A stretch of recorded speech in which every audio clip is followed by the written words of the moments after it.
Hi guys and welcome back to the Mighty Blues. My name is of course Cameron and welcome back today to another live stream. It is a transfer window roundup today. We're going to sit down and talk about Everton's recent summer transfer window, talk about the incoming players, talk about the outgoing players, talk about the areas that we didn't strengthen that we really should have strengthened in, talk about a couple of the players that have stayed at Everton that maybe we wouldn't have thought would have stayed at Everton earlier on in the window, and just overall talk about whether or not we think it's been a good transfer window for Everton. Now, one thing I do want to say before we get into the transfer window and the incomings and the outgoings and the various different elements of this video is that obviously, you know, recently the Premier League have brought in this new rule that the transfer window shuts after the start of the Premier League season. Now, I don't actually agree with this rule. I think it was a lot better when the transfer window used to shut before the Premier League season, because it allowed every team to go and get their business done prior to starting their season, and then once the season started, you didn't have any rumours or murmurs about certain players who had started the season well potentially leaving. And I just think when the transfer window shuts during the Premier League season, even though we are only, you know, a few games in, it just adds in a different element of, I suppose, sort of pressure and stress on every club, really. And personally, for me, I liked it a lot better when the transfer window shut before the end of the season. Before the start of the season, you'd had all of your business done, and then you knew what squad you had going forward. But anyway, that's just a personal thought of mine. I don't know if anybody else feels the same. I personally just think the window should be shutting before the season starts and not 3 or 4 games into the season. But then again, last season was the same. It didn't shut until a couple of games in, and we ended up signing Ben Godfrey during the Premier League season last season. So if the rule was what I wanted it to be, Ben Godfrey mightn't be an Everton player at the moment. So swings and roundabouts, I suppose. But anyway, like I said, we are going to delve in to the transfer window today. We're going to talk about Everton's transfer window, whether or not we think it's been a positive or a negative window. Obviously, bearing in mind the massive sort of elephant in the room, which is financial fair play and the Premier League's profit and sustainability rules. Everton were the lowest spending Premier League club this summer by quite a stretch, to be perfectly honest with you. I think we spent £1.6 million altogether. I think Norwich were the second lowest, and they spent something like 13, maybe 16 million pounds. So it was quite a significant, you know, increases to what Everton Football Club have spent, and I think it's only our second lowest spending transfer window since the Premier League begun. So again, financial fair play and the profit and sustainability rules of the Premier League really hit Everton this season. And throughout the course of the summer, when we sort of knew that we were going to have issues with financial fair play, and we sort of knew we were going to have issues with spending money, there was a lot of Evertonians who would come on the channel, and we'd see on Twitter and different social media sites saying, just spend the money, just risk the fine, just go out, just spend the money, just take the risk, you know, go and, you know, break the rule by 50-60 million pounds. What's the worst that's going to happen? But you know, we've said it before and I'll say it again, for all we know, Everton were really touch tight with financial fair play last summer, and were really sort of on the margins of breaking the rules last summer. And obviously Carlo Ancelotti was at the football club at that point, and Carlo Ancelotti may well have said to Everton, listen, I understand you know, you're very tight with FFP, and, you know, we've not got much wriggle room, but if you back me for this summer, then I'll almost certainly get you in European football. If you get me the players I want, if you get me James Rodriguez, if you get me Alan, if you get me, you know, these players, I'll be able to ensure that we finish in a European place, therefore meaning we have more income at the end of the season, therefore meaning that, you know, the FFP is relaxed a little bit. And maybe Everton took that risk last summer and said, you know what, Carlo, yeah, we trust you, you're an excellent manager, we'll get you the players you want, we'll take the risk, and then we'll hopefully be finishing in Europe next season, and you know, we'll have a little bit more wriggle room to manoeuvre with FFP. Obviously that never happened. We spent £60 million last summer, obviously on 4 players that, you know, again are still at Everton Football Club and are doing well. Alan Abdoulaye Doucouré, obviously Ben Godfrey, James Rodriguez we'll talk about later on in the live stream as well. But the reality of the situation is we didn't get in Europe. We ended up finishing 10th. So again, maybe Everton were in a situation this summer where they couldn't take that risk. They couldn't take that risk again because they'd already taken the risk last summer. And you know what?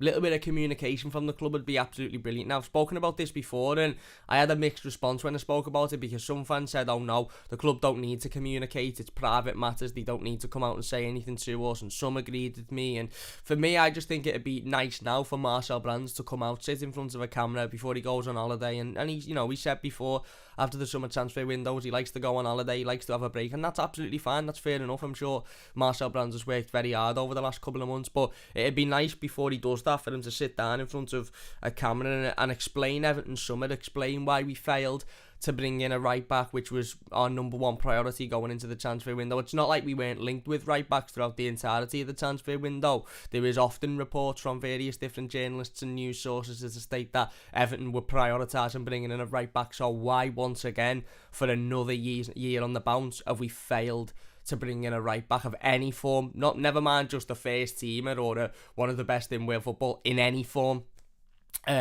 Explain to us financial fair play. Maybe if Marcel Brands come out and said, listen, we spent 1.7 million this summer because last summer we shouldn't have spent any money, but we gambled because Carlo Ancelotti was the manager, and he said, if you give me this, I'll get in Europe. So we give him this, we gambled, we spent the money when we shouldn't have, and we weren't finishing in Europe. So I think it'd just be a lot better for us as Evertonians to sort of gauge what's going on at the football club and why, we've just had the summer that we've had, which, by the way, I don't particularly think is an awful transfer window. Obviously, the lack of right back is a massive issue, and we will go into talking about it in a little bit more depth in a moment. Obviously, that's a massive issue. I get that.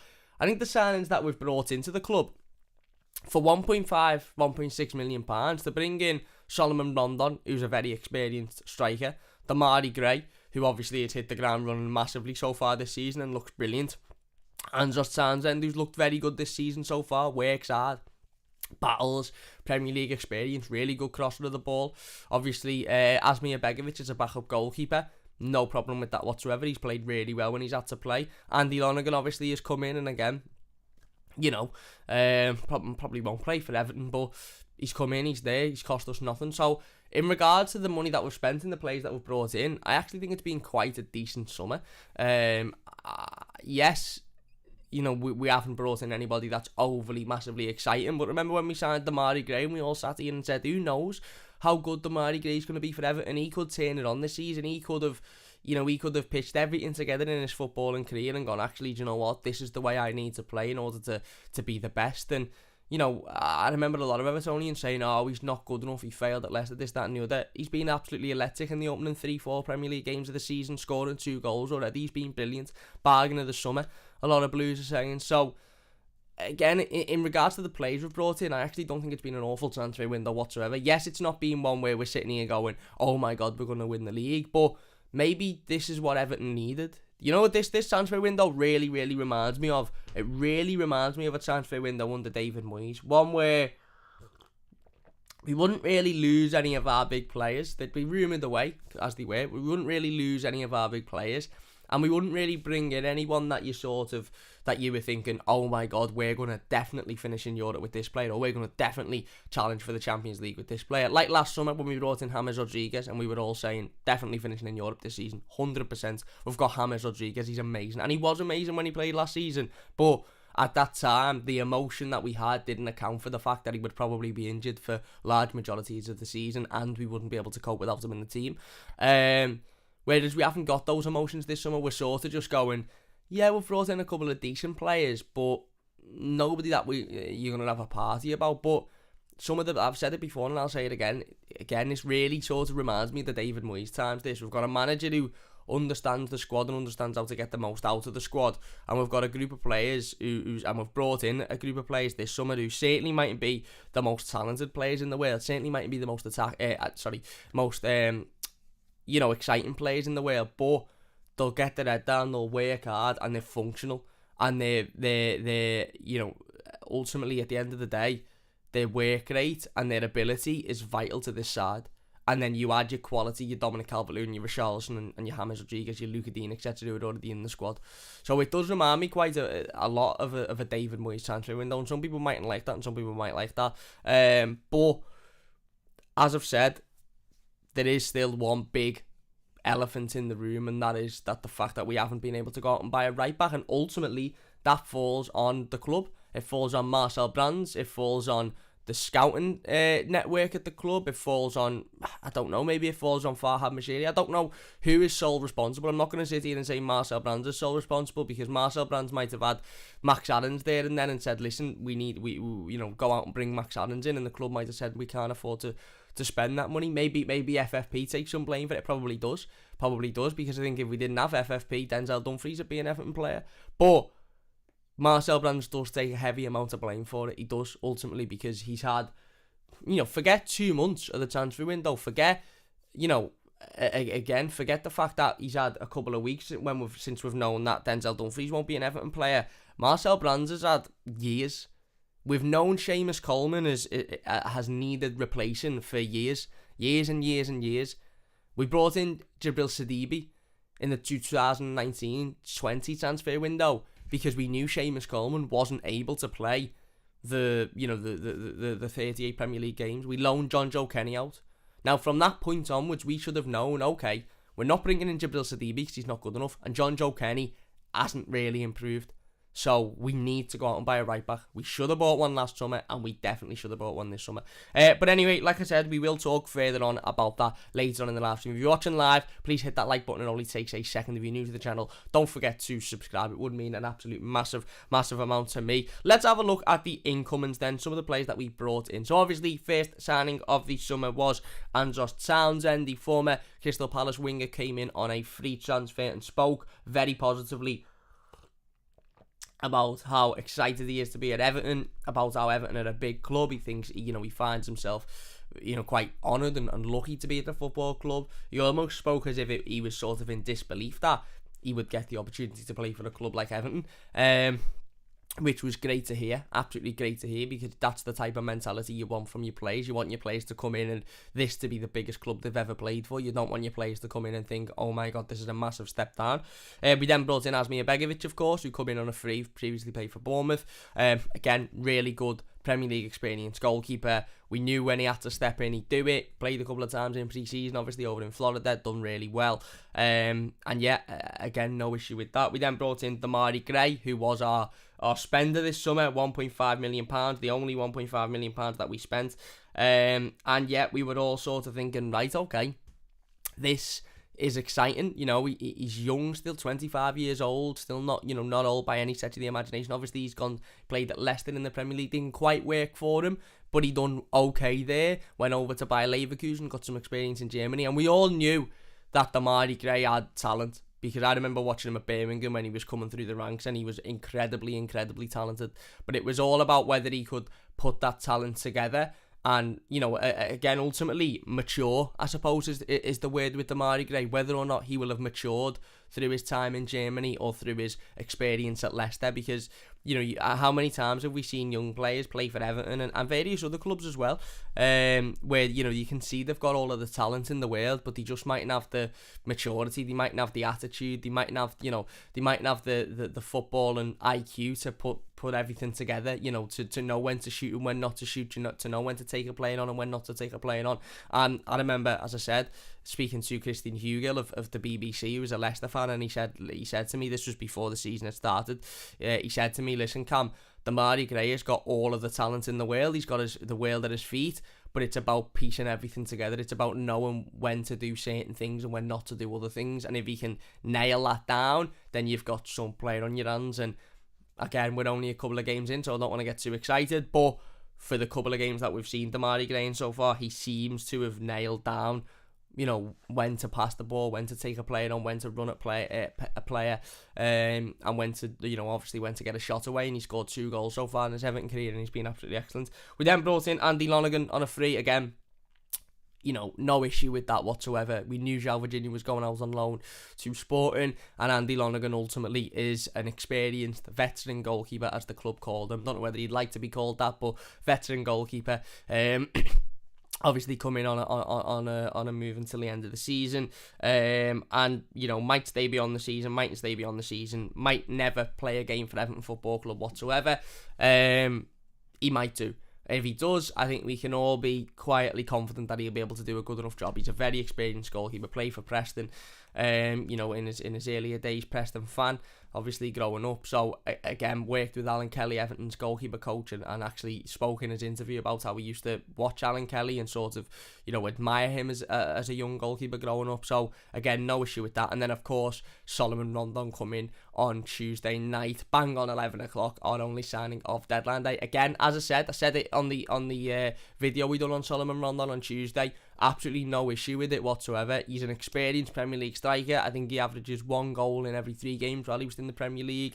He works hard, he battles. He's very, very like Dominic Calvert-Lewin in the way in which he plays and the way in which Everton will play with Solomon Rondon in the team, which is important. It really, really is important, because you see some people saying, oh, we've given Moise Kean back and we've brought in Solomon Rondon. What's going on with the laughingstock, this, that and the other? Well, Moise Kean didn't want to be anywhere near Everton, and we'll talk about Moise Kean when we go into the outgoings, but Moise Kean didn't want to be anywhere near Everton.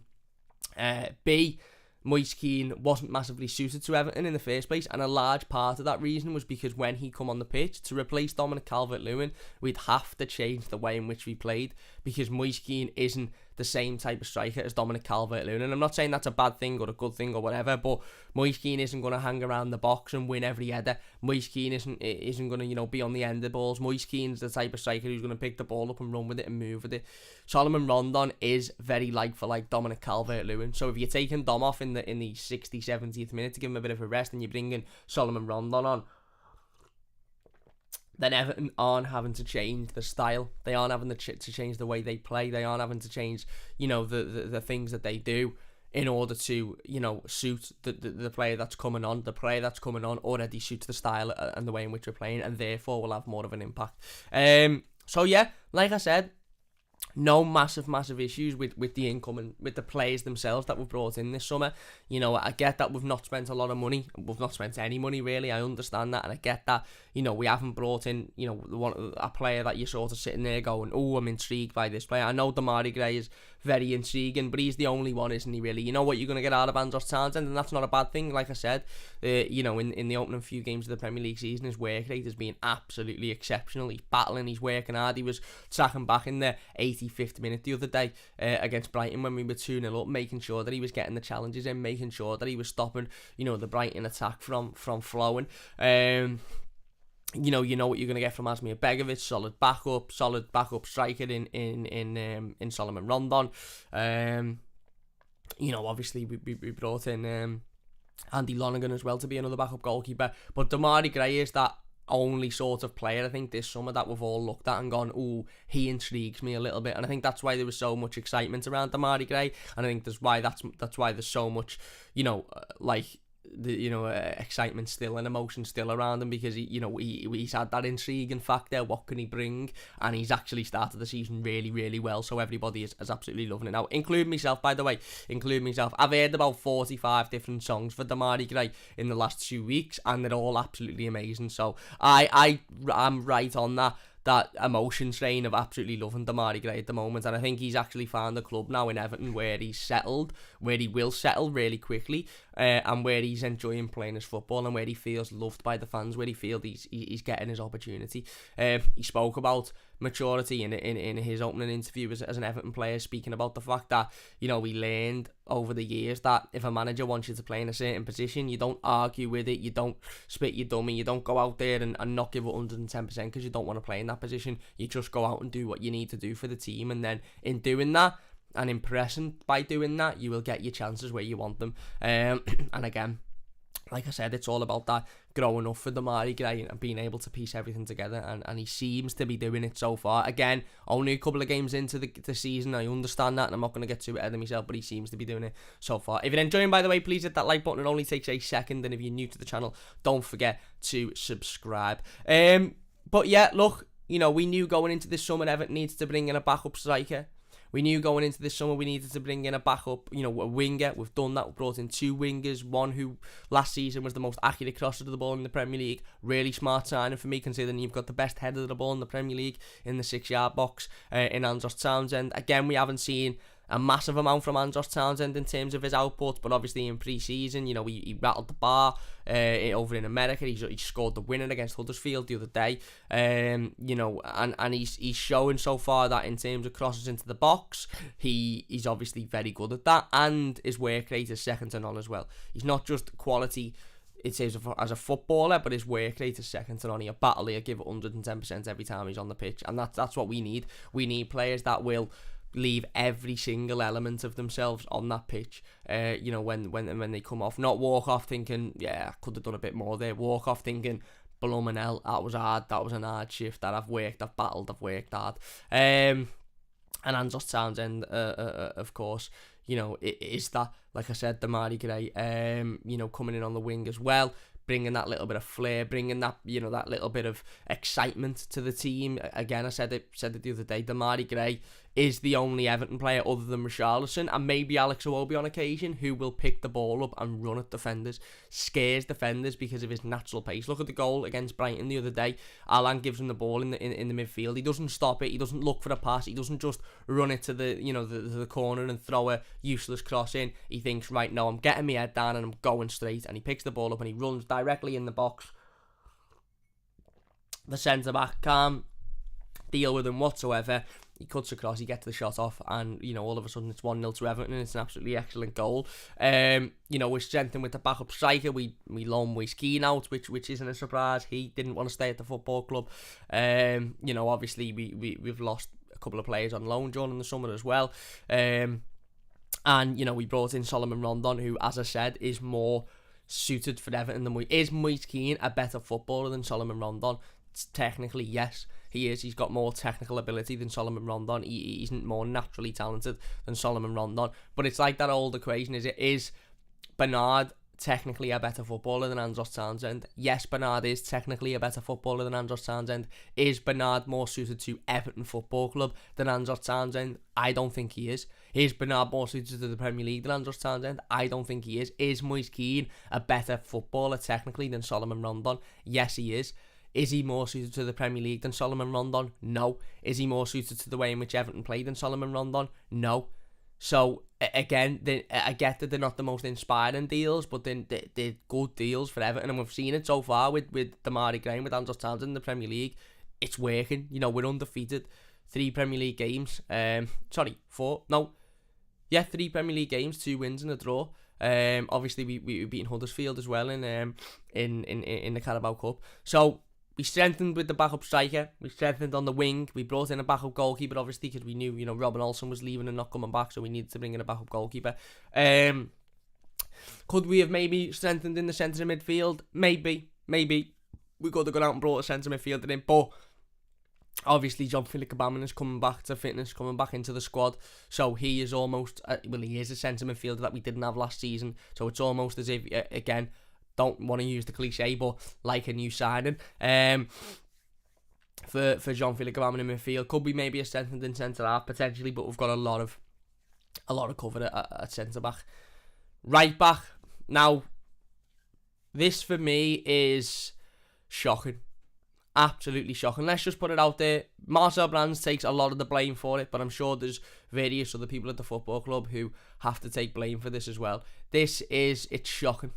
It baffles me. It really, really does baffle me how Everton fans, Evertonians as a fan base, all of us have known this, so surely the club have known this, that for the last 2 years at least, maybe borderline 3 years, we've known that Seamus Coleman needs replaced. Now, I love Seamus Coleman. I think he's excellent. He's an absolutely fantastic footballer on his day. He's absolutely brilliant. He gives 110%. He's battled. He's working hard. Obviously, he won the penalty the other day, which was a great little bit of play. He's experienced. He is a vital member of this squad, and I didn't by any means want Seamus Coleman to leave Everton this summer. I didn't by any means want Seamus Coleman to, you know, to move on, to sign for somebody else, to retire. I didn't want that. I was perfectly happy when Seamus Coleman signed his new contract, you know, a month or so ago. We done a video on it, and I spoke about how happy I was about it, because he's an excellent footballer on his day. He's an excellent role model at the football club. You know, he always gives it 110%, and he loves this football club. And beyond anything, even if none of that was true, I want Seamus Coleman to win a trophy at Everton. I want Seamus Coleman to win a trophy at Everton because he deserves that more than any player in recent years. Maybe Leighton Baines as well, but Seamus Coleman needs to win a trophy at Everton Football Club. So I've got no issue with Seamus Coleman in staying at Everton and being a backup right back at Everton. But that's the key word there, being a backup right back at Everton. We've known for, like I said, 2, maybe borderline 3 years that Seamus Coleman needs replacing.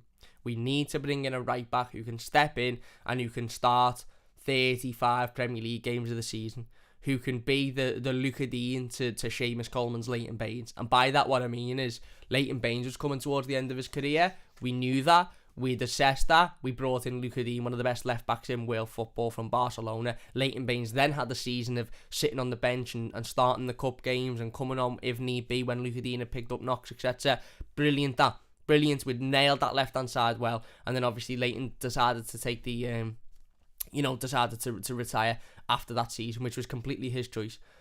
We needed to be doing that with Seamus Coleman effectively when we were doing it with Leighton Baines as well. In fact, maybe we had a year or so to after bringing in Luca Dean, then we should have gone, right, okay, we've nailed the left back position this summer. Leighton's going to be the backup left back. Now next summer we'll go on and we'll bring in a right back so that Seamus Coleman's the backup right back. And Luca Dean come in the 2018-19 season. We're now 3 years after, and we've just gone through another summer transfer window where we've failed to bring in a number one right back. Now, forget number one right back for a second. We've failed to bring in any sort of right back. And I suppose this nails down to, I was speaking to John Blaine, so you'll have known him if you watched Toffee TV the other day, and he said it all boils down to where the club see Seamus Coleman in their pecking order. So the club might have had a list of 10 players, for example, and they might have gone, right, Denzel Dumfries is number 1. He is the number 1 right back we want. Can't get him, he's going to Inter, we haven't been able to pay the money, whatever. Max Adams is number 2. Max Adams is the second player we want. Can't get him, too much money. He's not going to sign. Ainsley Maitland-Niles is number 3. Pushed for Ainsley Maitland-Niles. He's had one conversation with Arteta. Arteta seems to have told him that he loves him and he's the best thing ever. He's staying at Arsenal sound. Seamus Coleman might be number 4 in that list. So we have wanted to replace Seamus Coleman or bring somebody in to be the number 1 right back. But the 3 that we deem better and more suitable than Seamus Coleman aren't available. So you might then have Seamus Coleman here. You might then have, I don't know, various other right backs down in that list. Now, John was saying that the club might be looking at it and thinking, do we just want to go and bring in a right back for right back's sake? Because ultimately, that's right, by the way. That is what John's saying is absolutely spot on. There would be no point in Everton going and bringing in a right back who is absolutely dross and nowhere near as good as Seamus Coleman and nowhere near as capable as Seamus Coleman. Because effectively, we'd be bringing somebody in that could play in that position ahead of Seamus, but wasn't anywhere near as good as Seamus. We needed to do what we done with Luca Dean and Leighton Baines, bring in a left back who was as good, preferably better, than what Leighton Baines was at the time, and we did in Luca Dean. We needed to bring in a right back this summer, and for the last 3 summers, that were as good, in fact, preferably better than Seamus Coleman. So if we're nailing down that list, and we're getting to the point where we're looking at right backs thinking, these aren't even an improvement on Seamus Coleman. Yes, they're fitter than Seamus, but they're nowhere near as good as Seamus Coleman. I half understand the fact that the club would then sort of go, do you know what? We'll leave it. But again, this is where communication comes into place. We don't know anything that's gone on at Everton this summer in terms of, other than what we've heard from journalists and what we've been leaked. Rafa Benitez might have gone into this squad, a couple of months ago when he took over and gone, I'm happy with Seamus Coleman and John Joe Kenny as our right backs this season. Go and bring in a winger, go and bring in a backup striker. And if he did, then obviously there'd be a little bit of frustration, I suppose, from Evertonians. There'd be a little bit of annoyed from Evertonians. But come out and tell us that. Come out and say, right, we will no longer be looking for a right back because the manager, the manager has come out and said that he's happy with the options we've currently got. If Everton had come out 4 or 5 weeks ago and said that, then everyone would have gone, little bit risky because we do need a right back, but that's where the club stands on it. So we wouldn't have been expecting a right back in the final 2 months of the season. We wouldn't, because we'd have known, okay, the club have come out, Rafa Benitez has come out and said that he's happy with the options he's got at right back. but we were constantly linked with right backs. We were to the point where we were, trying desperately to bring in Ainsley Maitland-Niles on the final day of the transfer window, which tells us all that we were desperate to bring in a right back. So why didn't we have contingency plans to Ainsley Maitland-Niles? And why are we waiting until the last day of the transfer window to try and make that transfer happen? If we weren't after a right back, if the manager was happy with his options, then we wouldn't be trying to bring in Ainsley Maitland-Niles on the final day of the summer. We wouldn't be trying to bring in Denzel Dumfries. We wouldn't be trying to bring in various other right backs we've been linked with. So, why? I just don't get it. I just don't understand it. I just don't understand how we've managed to not secure a right back again this summer, because now we've put ourselves in a situation where, as I've said, Seamus Coleman will be excellent probably for the next 2-3 games, but his fitness will pick up on him, his age will pick up on him, his lack of stamina will pick up on him, he might pick up an injury. He's just played for Ireland last night against Portugal, and we will get to a point where Seamus either picks up a knock or just isn't at that optimal level of fitness to play because he's played too much, and he's at that age where he simply can't just play 2-3 times a week willy-nilly. He's at that age where he can't do that. So then we're relying on John Joe Kenny to step in, who for me, again, as a fella, seems absolutely sound. As a footballer, isn't good enough to be Everton's right back. If Everton are a side that have got aspirations of finishing in Europe this season, or challenging to finish in Europe this season, John Joe Kenny isn't good enough. I'm sorry, whether you like it or not, John Joe Kenny isn't good enough. So then you're looking at Mason Holgate playing right back, which, again, for me, I don't know. Mason done well there at times at right back last season, but he's very defensive, so you're not going to get any of that attacking threat that you do down the left-hand side, that you do at times with Seamus Coleman. You wouldn't be winning penalties like we did against Brighton with Mason Holgate at right back, because he wouldn't move past the halfway line. And to be fair to Mason, I don't blame him for that, because he's a centre-half playing out of position, so I don't blame him for that. I just think we've left ourselves in a situation where you look at it and you're thinking, why? Why didn't we just go out and address this? We've known we've needed to address it. As I've said, it's not like this has been a new thing. It's not like we've needed to bring in a right back for the last couple of months and it's been, it's just been sprung upon us. We've known for 2-3 years that we've needed to bring in a right back, and we've failed to do it once again. And that falls on Marcel Brands for me, and it falls on whoever else at Everton who has stopped that decision going through, or who hasn't solely focused this summer in saying, right, okay, we need to create a list and look at the areas that we need to address in terms of urgency, because right back had to be at the top of that list. It had to be at the top of that list, and ultimately it clearly wasn't. And I get the club might come out and say, well, FFP, we had FFP that was constraining us and we couldn't spend the money we wanted to spend.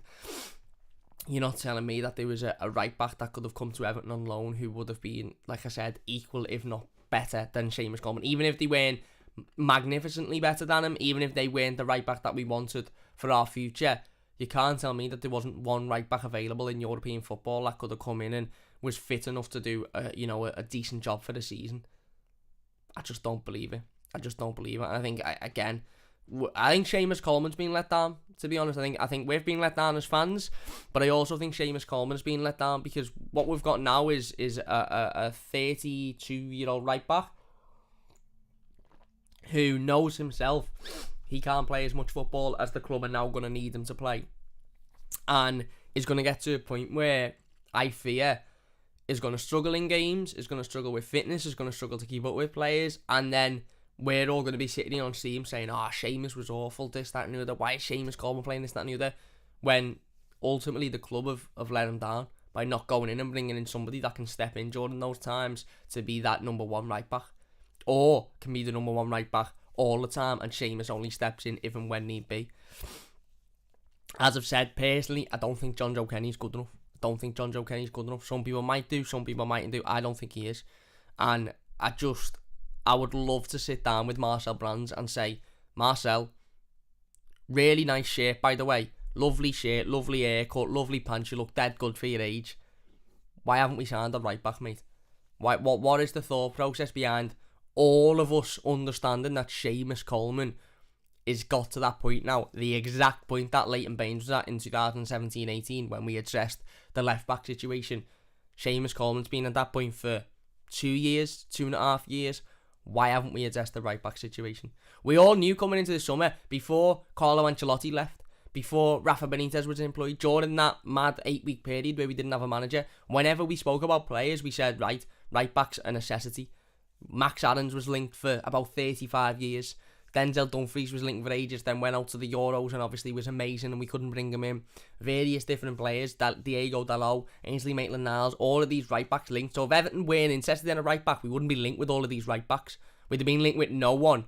And then it would make sense for the club to come out and go, no, the manager's happy with the options he's got. And then we'd go, well, that makes sense because we haven't been linked with anyone. But we've been linked with right-back, week in, week out. And we haven't been able to get a deal done. And it baffles me.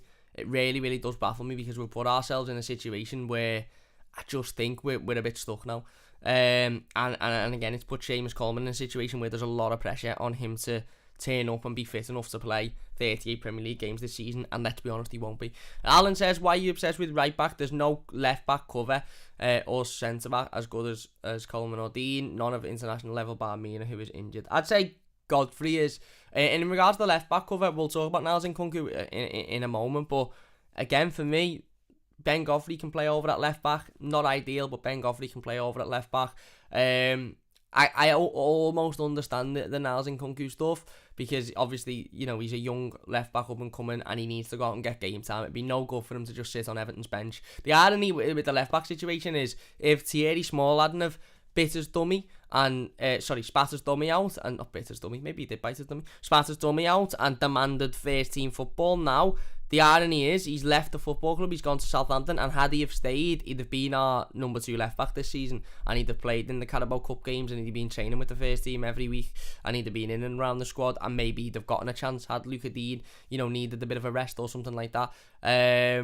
So yeah, it's very ironic. I understand Niles Nkunku going out on loan, but again, we have left ourselves short at left back. Alan says about 6 people at the club can play right back.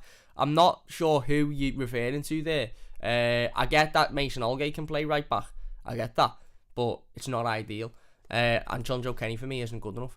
Matt says, I think our transfer and right back issues is a product of multiple managers in that period, each with their own agenda and priority. Yeah, maybe.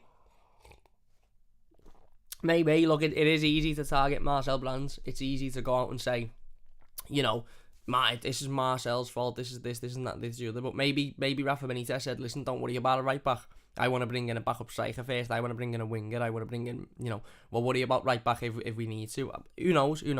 He's knew about Dumfries since he's arrived at Everton, said Alan Smith. Yeah. Lucas says, morning Cam, mate, big fan of your work as it has helped me get through some mental health issues the past couple of months. Keep up the good work. Thoughts on Brands, is he doing the job properly? Thank you very much, Luke. I really, really do appreciate that, mate. If you ever need to chat, you know, personally, directly, drop us a message on Twitter or anything like that and we'll talk and we'll have a little chat, mate. But thank you very much, really appreciate that. Thoughts on Brands, is he doing the job properly? For me, I think a lot of Evertonians at this point will not have it out for Marcel Brands per se, but will certainly be monitoring Marcel Brands for the next few months or so. Because I ultimately, you know, he's not, I wouldn't say he's failed to do his job properly this summer, but he's failed in a key aspect of it, which is bringing in a right back, which we've massively needed for years. So again, he's brought in some really good players over the years. He's brought in some really stinking players over the years. But listen, ultimately the Moise Kean deal isn't a bad deal. The money that we will get from Moise Kean if his obligation to buy is triggered, which I'm sure it will be, is a very good deal considering what was rumoured a couple of months ago. But you then look at the flip side, which is that we should be bringing in a right back this summer. And as Basic says, no one really knows what Marcel Brands' job is. Who does Marcel Brands answer to? Because he's a board member, so who does he answer to? Who's he responsible to? You know, is he able to do his job on his own, or are other people in his ear? Who knows? Basically says Luca. Adam, she says, what's your views on the captaincy Cam when Seamus is replaced / retires? Difficult at the moment. At the moment, I'd probably say Ben Godfrey. But Yeah. Alan Smith says, Holgate can play right back. I get it. Kenny isn't good enough. Ben Godfrey, I don't think can do it as well as some people think he can because he's very left-footed. He's much prepared on the left. And Iwobi can't play right back. He can play right wing back, but you don't want Iwobi playing right back, do you? I don't know. Maybe you do, Alan. That's fair enough. He also says Nkunku blocks small. I don't think so because Nkunku is more advanced than Thierry Small is. I just think Small wanted more than what he should be getting at the moment. But look, he's gone to Southampton, and I'm sure he'll play a lot of first team games there. Dennis says, in terms of captaincy, I'd say at the moment Ben Godfrey, but we don't know. We'll wait and see. Dennis says, can which centre-back start when everyone's fit? Godfrey and Keane. Godfrey and Mina for me, sorry mate. Kev says, I'm come to terms with we're never going to be able to challenge for anything. Rondon, what a joke. I don't mind the Rondon signing. I actually don't. Basic Sig says the pressure has been slightly lifted from Coleman because we actually have a right winger that we could have had a young lad in 3 years that will be ready to play by now. It has, I get that. You know, Andros Townsend being on the right has taken pressure off Seamus Coleman because of Andros Townsend's work ethic defensively. I get that. I do. I get it. However, again, I just think that we needed to bring in a right back this summer. But I get it. And Adam, she says, let Rondon play first before you write him off. There you go. Matt says, I think our transfer and right back is usable. Oh, we read that one out. There you go, we read that one out. However, right back is not the priority, says Alan. Our right back is better than our centre forward, centre mids, and centre back. Centre forward? I don't know which clown keeper you're referring to, and I don't know which centre forward you're referring to, but there you go. Adam, she says, isn't that what a director of football is for?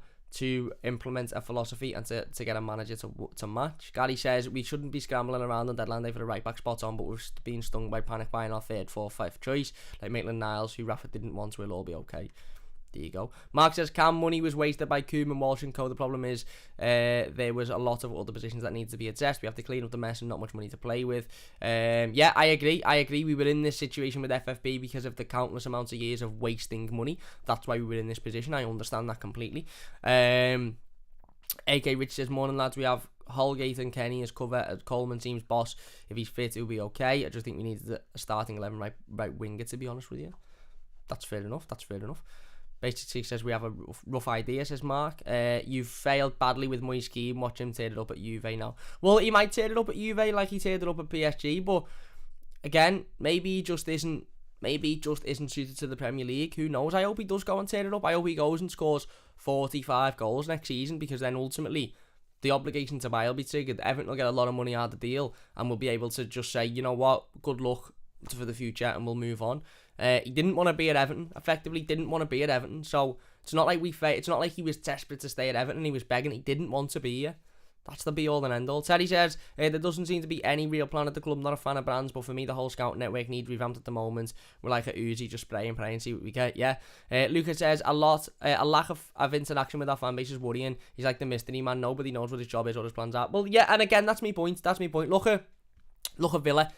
Look at Aston Villa. Aston Villa sold Jack Grealish this summer to Manchester City for 100 million, and their director of football, or sporting director, or whatever you want to call him, sat down in front of a camera, done an 8-minute video explaining how the reasons as to why they sold Jack Grealish, the reason as to why they agreed for Jack Grealish to leave the football club, and the players they've brought in to replace him, and the reason they've brought in those players. 10-minute video, and I watched it and thought, that's boss that. If that was Marcel Brands doing that for Everton, that'd be boss. And do you know what? We know that we might be in a position next summer where Richarlison leaves the football club, or Dominic Calvert-Lewin leaves the football club, probably more so Richarlison. I really, really hope that if Marcel Brands is still at the football club at that time, which I assume he will be, that if Richarlison leaves, Marcel Brands sits in front of a camera and says, this is why he's left, this was the situation, this is what we agreed, and this is who we've brought in to replace him, or these are the types of players we're looking at to bring in and replace him, or this is the profile of player we're looking at to bring in and replace him. I really hope he does, because it is the communication. Some fans think, no, Everton don't need to communicate, it's private matters, but like I said, Villa have done it, Brighton have done it before. I just really like that communication personally. Basically says you've got 2-3 and then dropped in a Wobie. Feel sorry for the kid, says too many fake United fans nowadays. Davis for right back, says Matt. Too many fakes, says, so you're happy that Moise Keane is gone, but you seem even more happy that Rondon is signed. It's crazy. I'm not happy that Moise Kean is gone per se, but Moise Kean didn't want to be at the football club, so he didn't want to be here. He wanted to return to Juventus. He wasn't turning it up at Everton, so Everton have allowed him to go. And Rondon is a good Premier League experienced striker. I said before, he's not as good as a technical footballer as Moise Kean, but he's more suited to Everton than Moise Kean is, whether you like it or not. Mark says Brands has got the runs in.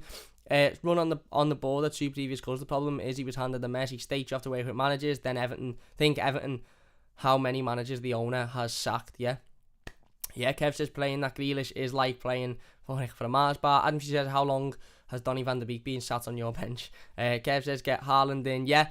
And DCS4 says we need a right back who's better than Coleman, or it's a waste of time. I would agree, mate. As I said before, there's no point in just bringing in a right back for bringing in a right back's sake. I would agree that, you know, the player we were bringing in needed to be better than Seamus Coleman, fitter than Seamus Coleman, and able to play the entire Premier League season. If they weren't, then I get it. Anyway, look, Matt says, ask Brands to come on your show and do a Q&A. I would love Marcel Brands to come on the show and do a Q&A. He probably won't, but I would absolutely love him to. If you're enjoying the stream, by the way, please hit that like button. It only takes a second. We hit 4,900 subscribers yesterday, so a massive thank you to each and every person that has subscribed to the channel. It means a massive amount to me. If you haven't subscribed already, please do so. It only takes a second and it helps us out massively. We are aiming to hit 5,000 by Christmas, so if you could hit that subscribe button, it would be absolutely amazing. Let's get into the players that have left Everton Football Club then. So we talked about the incomings. Again, like I said, barring the blatant elephants in the room that we didn't go out and sign a right back, I actually think that the players we've brought in are decent signings, functional signings, and will have certainly improved Everton squad. They have improved Everton squad, whether you like it or not. We haven't sold anyone of real significance, maybe barring Moise Kean, and we've improved the squad by bringing in good, functional Premier League quality players and a little bit of flair in Damari Gray as well. Nobody to have a massive party about like we had last season with James Rodriguez, but we've brought in some good quality players, in my opinion anyway, and we've spent nothing effectively. Let's go on to the outgoings then. So obviously Bernard left the football club earlier on this summer to go over to UAE, I believe. Again, disappointing that Bernard has left, not because I didn't want him to leave, but more so because there was sort of a massive hope that Bernard would be a success at Everton. Obviously, he come in during the same transfer window as Luca Dean and Yerry Mina, and we all sort of thought, oh my God, finally we've got a winger with a bit of pace, with a bit of trickery, somebody again who is exciting, who excited fans, who we were sort of like, ooh, what can he bring? The reality of the situation for Bernard is technically very good footballer. As I've said it before, technically unbelievable footballer. Quick, skillful, just not suited to the Premier League. Now, whether that was because he wasn't quick enough for the Premier League, whether that was because he wasn't, again, he wasn't strong enough, he wasn't physical enough for the Premier League. There's probably a couple of reasons as to why, but he just wasn't suited for the Premier League. He just didn't fit in. And you know what? Bernard seems an absolutely brilliant fella. Seems a lovely fella. Times he was at Everton, he never really got an extended time in a period of time in the team, but that was probably because the managers he was working under felt that he just wasn't suitable to the way in which we were playing. And yeah, like I said, disappointing that it never worked out for Bernard at Everton, but wish him the best of luck in the future. Of course, he has gone on a permanent deal, and I hope to see him smashing it up over there, because he is technically he's amazing. He's an amazing footballer. Just wasn't massively suited to the Premier League, and he could score goals as well. Remember the goal against Tottenham in the cup last season? Really good goal. He could score goals as well, but again, obviously, Everton deemed Andros Townsend more suitable for what we needed, and to be honest with you, it's hard to disagree with that, isn't it? As much as I like Bernard, it's hard to disagree with that. So yeah, Bernard has left the football club. Obviously, Benny Beningame has left to join Hearts as well. Again, a little bit disappointing with Benny, because there was a period of time where you thought, yes, this lad could be our new midfielder going forward. This lad could really break into the team and solidify his position in the team. It didn't work for him. He's left. Again, hopefully he has a really good career over in Hearts. He was never really going to break into the Everton side in the last couple of years anyway. He had his time under Ronald Koeman, I believe it was. It was David Unsworth gave him his debut, didn't he? And yeah, he was never going to break him beyond that point. So best of luck to Benny. Teddy says, have you seen the rumours about Lacazette and Odegaard? I have, but I'm not going to talk about them because they are merely rumours. Lewis Gibson, of course, has went out on loan. Again, good chance for Lewis Gibson to get some experience. Hopefully he'll be able to work well, get his head down, and again come back even stronger next summer, and maybe even have a part to play in Everton's first team going forward. Nathan Broadhead obviously has gone to Sunderland on loan again.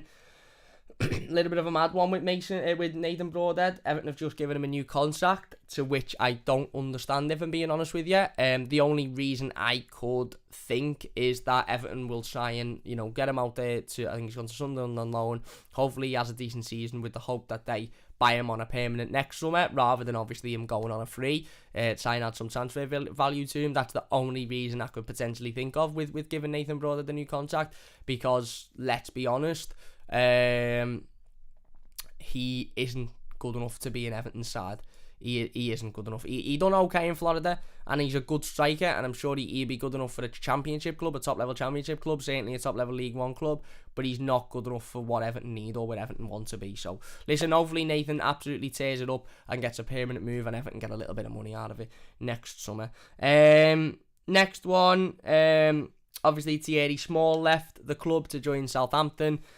Again, listen, there was a lot of rumours around Thierry Small. We haven't really spoke about him on the channel because, I just didn't really want to speak about him, to be honest with you. He put up an Instagram, obviously, when he'd left, talking about how there was a lot of rumours that weren't true that were floating about the internet, and he thanked Everton for all of the time and his childhood and stuff here. Listen, this lad just didn't want to sign his professional deal, ripped up his scholarship, and effectively said, I want to go somewhere where I'm going to get more first team experience, or at least the rumours were suggesting that anyway.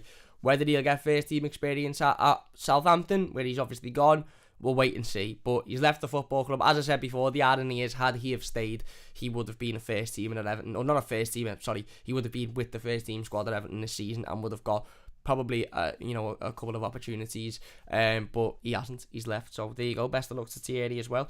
João Virginia gone out on loan, of course, with an option to buy to Sporting.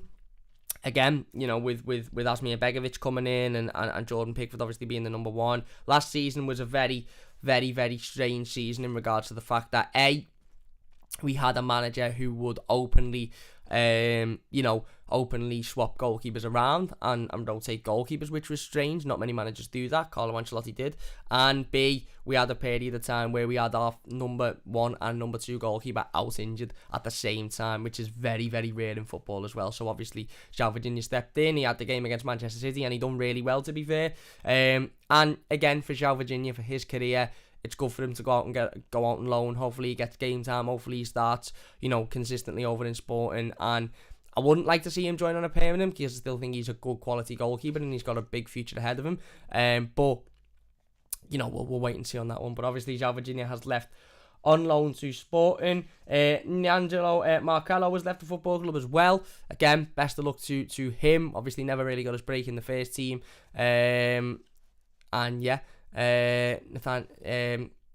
Marcello has left the football club, so best of luck to him. I'm just going to see who he's joined. Actually, Nathangelo Marcello has joined PSV in the Dutch league, so again, really good move for him. Obviously he's a Dutch international, young international, under 21 international, so best of luck to him. And then of course we had the two deadline day deals. Moise Kean has left to join not PSG, he wishes. Moise Kean has left to join Juventus on loan, 2-year loan deal. There is a loan fee involved, 7 million altogether for both years, for both the 2 years, and then of course a buying clause, an obligation to buy under certain circumstances for him, which is very lucrative for Everton. And then Niels Nkunku has joined Standard Liège on loan as well. Listen, in regards to Moise Kean, as I said earlier, he just wanted to move, didn't he? He wanted to move out of football club. He didn't want to be here. Obviously, he's returned to Juventus, who obviously the club that Everton originally bought him from.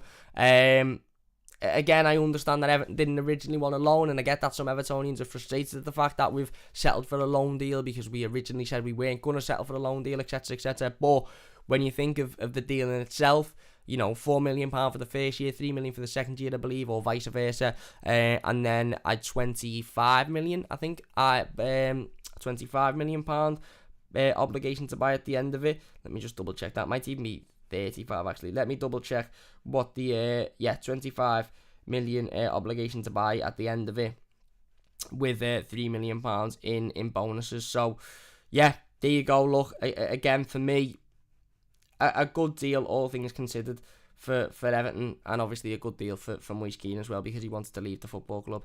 I think the obligation to buy is under certain game circumstances, however many games he plays, so I'm sure that'll be triggered. So hopefully he gets his head down, works hard, battles, and has a great season over there in Juventus. So yeah, best of luck to Moise Kean in his future. Probably is the last time we'll see him play in an Everton shirt. No hard feelings against him. It didn't work for him. I said, when we done the video about him leaving to Juventus, I said that unfortunately there were certain circumstances, COVID, being in a new country in the global pandemic, certain things that just hindered Moise Kean's time at Everton, unfortunately, and I made sure that, not made sure it didn't work out for him, but I suppose contributed to the fact that it didn't work out for him.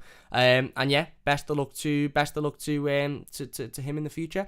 And then obviously, as we said, Niels Nkunku going out on loan. I get that it sort of leaves us a little bit. Yeah, AK Rich says €7 million loan fee, 28 million obligation to buy, and 3 million in bonuses for Moise Kean. So there you go. What's that?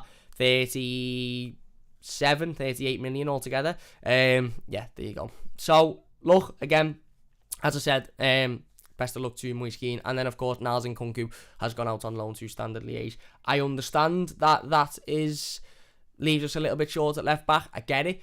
However, again, I also understand the side of Niels Nkunku going out, getting some experience, getting some game time under his belt, and then hopefully coming back to Everton a much better and a much more experienced player, and better defensively as well. Niels Nkunku is an excellent forward-thinking left-back, but defensively he needs to improve, so hopefully he can do that over in the Standard Liège. So there you go. That is the roundup of all of the incomings and outgoings this summer. We've spoken about right back. I do want to speak about a couple of players who have stayed at the football club this summer as well before we finish. If you're enjoying, please hit that like button. It only takes a second. If you're new to the channel, don't forget to subscribe as well. That would mean a great deal to me. Alan says, I agree with DCL for just bringing players good enough to go straight into the team. Yeah, I would agree. But have we other than the goalkeepers, have we failed to do that? And maybe Rondon, I think at the moment Andros Townsend's good enough to go straight into the team, and Damari Gray certainly is. Too Many United fans says he ain't played one game for Everton yet. Could go all tits up. You think Rondon is going to come in and bag 20 goals a season? He's not going to do that, because he's not going to start the games to do that. He's going to be a backup striker. Again, name me who's Liverpool's backup striker now that Firmino's injured? Divock Origi. Who's West Ham's backup striker? Who's Leicester's backup striker? Teddy says Moise Kean is just Balotelli. Glad he's gone. You can do all the talking in the world, but if you're not willing to work hard, yeah. We have enough squad players, says Alan. Adams says he was claiming Rondon as a 20-goal season striker. Teddy says, we read that one. Kev says Materazzi not good enough for us, but a World Cup winner, yeah.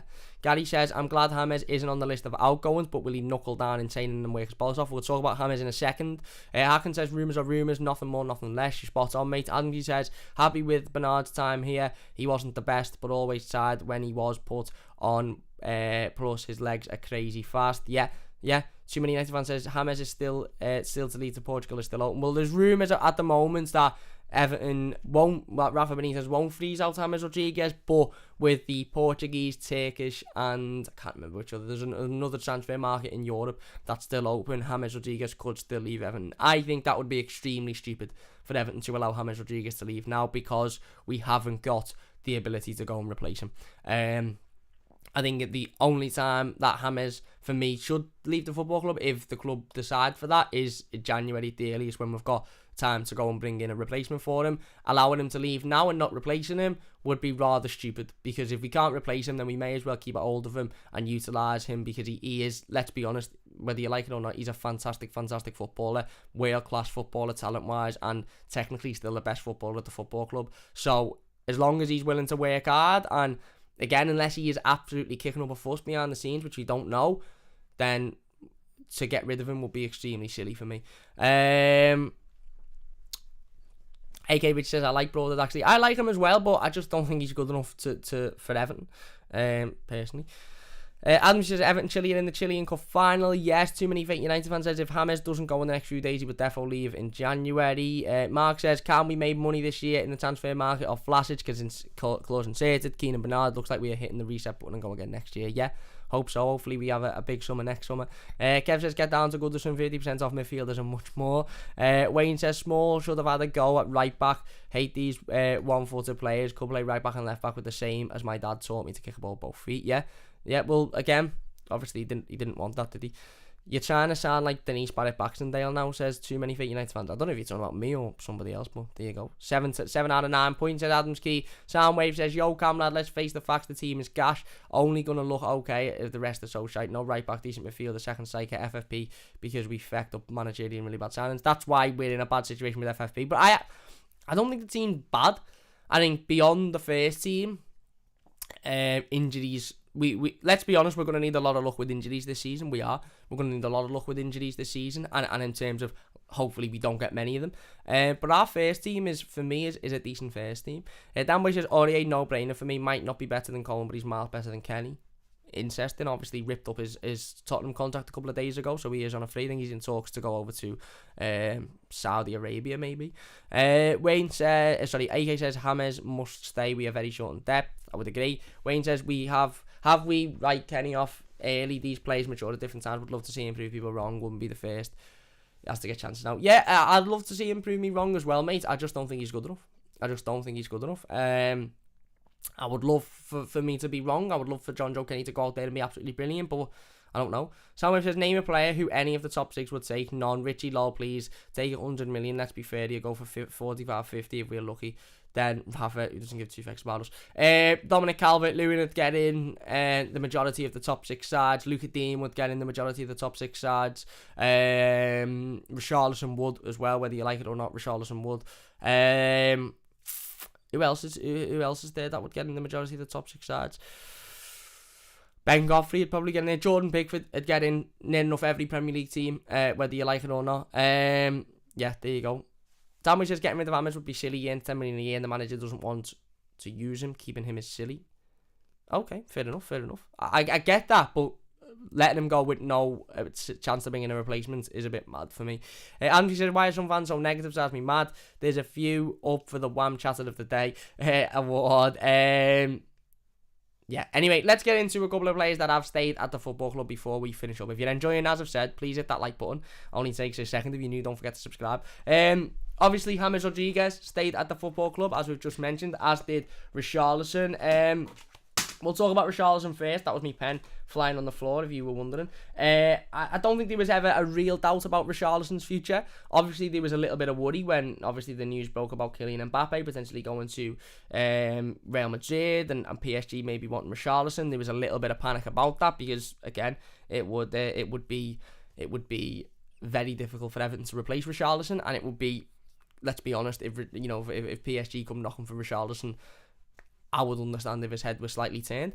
But those rumours were sort of squashed fairly quickly, wasn't it? Become quite apparent that PSG was standing strong with the Mbappe stuff. Real Madrid walked away from it eventually and said we'll go again next summer, and then it was pretty evidently clear that Richarlison wasn't going to leave at that point. So we had a day or two of fume and worry, but then after that it quietened down. But ultimately, as I've said, Richarlison is still an Everton player, which is massively important because he is one of our best players, and in terms of goal conversion, he is our second most important player in the squad. So yeah, brilliant news regarding Richarlison. James Rodriguez, again, bit of a strange one with James because, look, ultimately I think the club were effectively trying to move him on this summer. I think James Rodriguez would have been open to being moved on this summer and moved to a different football club. His wages obviously got in the way of things because he's on ridiculous amounts of money, £190,000 a week.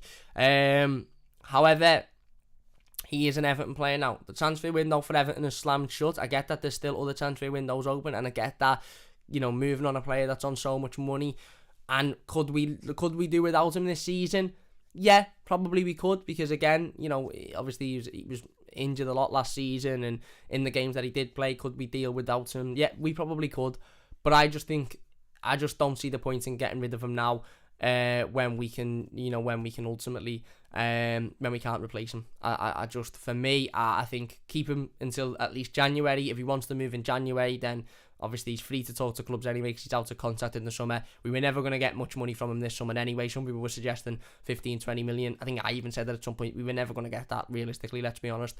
And if he is to stay at Everton, even beyond the Turkish market closing and this, that and the other, Portuguese market closing, then I think he has to get his head down and he has to work hard. And ultimately, it's down to James Rodriguez. It's down to James Rodriguez and his own motivation. Does he have the motivation himself to get his head down and work hard? Does he have the motivation himself to think, do you know what?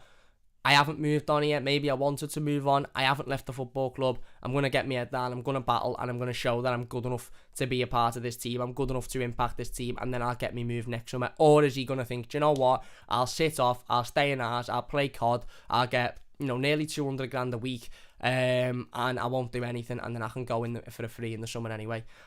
Let's wait and see. Let's wait and see.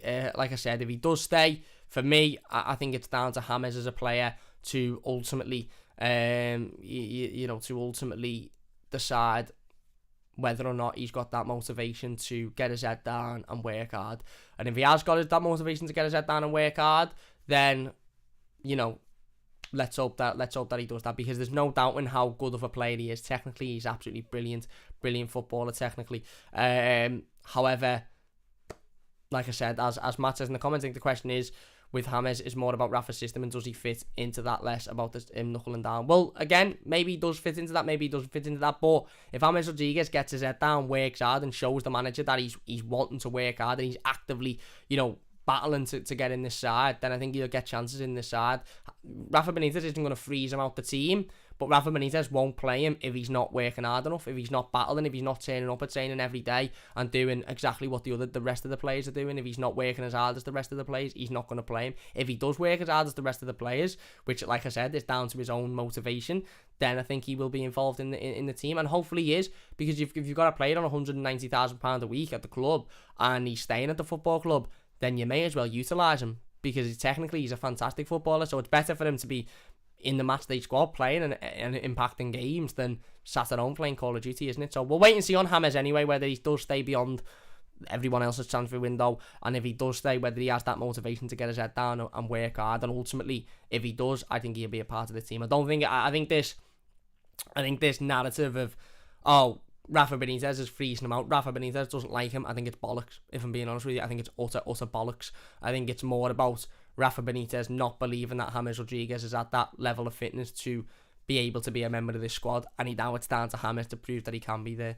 Adam says, can't wait for CAS ruling on that one. Haaland banned from football for 5 years. Kev says, you've said it, considerable, you spend like a madman, it's for our own good. James is on 90, not 200. He's not on 90k a week, mate. He's not on 90k a week, trust me. Matt says James will most likely play when we have teams that are difficult to play defensively. We need some magic. Yeah, again, teams that are difficult to break down and we need that little bit of magic. That's where he'll be perfect. In games in which we're counter-attacking, like Brighton, for example, maybe not so much, but he will definitely be needed in games this season if he is available. We'll finish 15th with no injuries. We won't, mate. We won't. Fast says, I think, but that's fair enough. That's your opinion. That's fair enough. Fast says, I think they're running Coleman down to the wire. I think Rafa thinks Coleman has got a good season, final season left in him, so it's not urgent as we're making out. Time will tell. Time will tell. You're right. G'day is the new Bitcoin, just a great investment, says AK Richie. Hacken says Haaland sprained Van Dijk's finger last night. He almost wonder if it'll be the season, so probably, mate, probably.